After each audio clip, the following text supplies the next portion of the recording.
Angelas Gabrielius buvo Dievo pasiųstas į Galilėjos miestą, kuris vadinasi Nazaretas, pas mergelę sužadėtą su vyru vardu Juozapu, o mergelės vardas buvo Marija. Atėjęs angelas pas ją tarė: Sveika malonėmis apdovanotoji, viešpats su tavimi. Nebijok, Marija, tu radai malonę pas Dievą. Štai tu pradėsi ir pagimdysi sūnų, kurį pavadinsi Jėzumi. Marija paklausė angelą: Kaip tai vyks, jeigu aš nepažįstu vyro?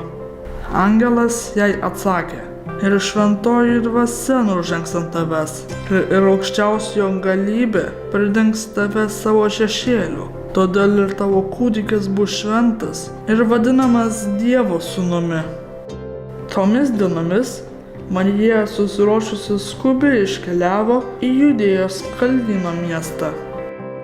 Ji nuėjo į Zacharijo namus ir pasveikino Elzbietą. Vos tik Elzbieta išgirdo Marijos sveikinimą, jos įsčiose šoktelėjo kūdikis, o pati Elzbieta pasidarė kupina šventosios dvasios. Ji balsiai sušuko: Tu labiausiai palaiminta iš visų moterų, ir palaimintas tavo įsčių vaisius.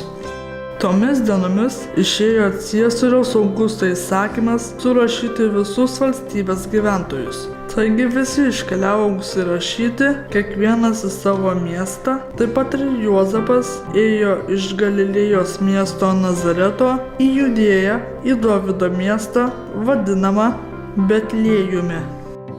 Jis turėjo užsirašyti kartu su savo sužadėtine Marija, kuri buvo nėščia. Jiems ten esant prisiartino metas gimdyti. Ir ji pagimdė savo pirmagimį sūnų, suvystė jį vystyklais ir paguldė ėdžiose, nes jiems nebuvo vietos užeigoje. Toje apylinkėje nakvojo laukuose piemenys ir pakaitomis budėdami sergėjo savo bandą. Jiems pasirodė viešpaties angelas ir nutvieskė juos viešpaties šlovės šviesa.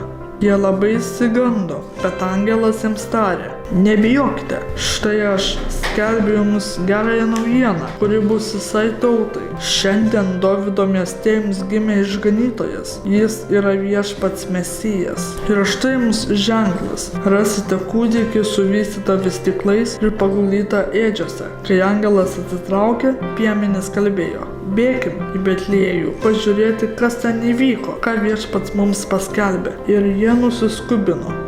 Ir rado jie Mariją, Juozapą ir kūdikį paguldytą ėdžiose. Išvydę jie apsakė, kas jiems buvo pranešta apie šitą kūdikį.